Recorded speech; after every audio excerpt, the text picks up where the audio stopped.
કચ્છના BRTS road પર મસમોટો ભૂવો પડ્યો।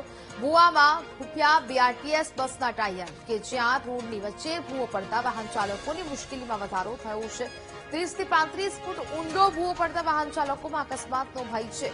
કાપોદ્રા રચના રોડ પર થોડા સમય પહેલા જ ડ્રેનેજની કામગીરી કરવામાં આવી હતી। સુરતીઓની હાલાકી વચ્ચે સુરતના મેયરની કામગીરી પણ હવે સવાલોના ઘેરામાં છે। રજૂઆત કરવા છતાં પણ વિઝિટ કરવા પણ નથી આવ્યા અહીંયા મેયર। સુરત શહેરમાં મહાનગરપાલિકાની એક ગંભીર બેદરકારી સામે આવી છે।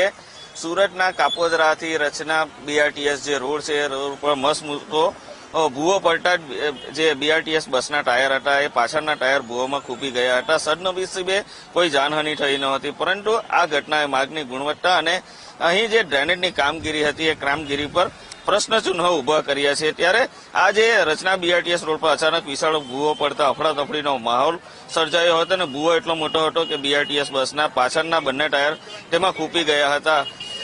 30 થી 35 ફૂટ જેવો આ જે ખાડો છે એ પડ્યો છે અને બસ થોડું વધુ આગળ વધી હોત તો આખી બસ જ ભૂવામાં ગરકાવ થઈ જાય તેવી પરિસ્થિતિનું નિર્માણ થયું હતું। સવાલ ઉઠાવ્યા છે ત્યારે આપણી સાથે સ્થાનિકો છે, તેમની સાથે વાત કરીશું।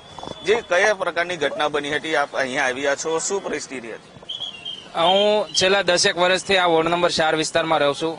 આ પહેલી વાર નથી, અનેક વાર આવા મોટા મોટા ભૂવા પડ્યા છે, પરંતુ આ જયારે વહેલા સવારે 5 વાગે મારા ધ્યાને આ ઘટના આવી, હું તાત્કાલિક અસરથી અહીંયા દોડી આવ્યો ત્યારે મેં જોયું કે આખી બસ છે ત્યાં ભૂવાની અંદર ધસરાઈ આવી હતી।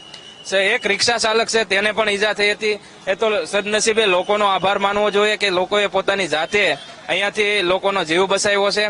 આ ઘટના સામાન્ય ઘટના નથી। એસએમસી ના અધિકારીઓના પાપે અવારનવાર આવી ઘટના બને છે। કોઈ આવીને અહીંયા હાજર રહ્યું નથી। ભાજપના કોર્પોરેટર કે ધારાસભ્યને ફોન કર્યા પણ કોઈ આવીને ઉભું નથી રહ્યો। ફોન કરતા એ લોકો એવો જવાબ દીધો ત્યાં કોઈ આવશે નહીં। અને આ બસને અમે નિકાલી છે, 2 વ્હીલ ગાડી ઘૂસી ગઈ હતી અને એક રિક્ષા ચાલક ઘૂસી ગયો હતો। માંડ અમે જીવ બચાવીને માણસોને બહાર નીકાળ્યા છે। સુરતમાં જાણે ઠેર ઠેર જે રોડો છે, રોડોને કામોમાં વેઠ ઉતારી હોય તેવું, કારણ કે અગાઉ પણ જે પહેલા વરસાદે જે રોડ હતા એ રોડ પર મોટા ભૂવા પડ્યા હતા અને 300-400 મીટરના જે રોડ હતા તે પણ બેસી ગયા હતા। ત્યારે જે એસીમાં બેસીને કામ કરતા જે અધિકારીઓ હોય, જ્યારે કામ ચાલતું હોય ત્યારે તેનું જે ઇન્સ્પેક્શન કરવાનું હોય, જે તકેદારી રાખવાની હોય છે તે ન કરતા હોય છે અને જે કોન્ટ્રાક્ટર હોય, એજન્સીઓ પણ આ રોડમાં વેઠ ઉતારતા હોય તેવું લાગી રહ્યું છે। તેના કારણે વારંવાર સુરત શહેર ખાતે આવી ઘટના બનતી હોય છે, જેનો ભોગ શહેરીકરણો બની રહ્યા છે।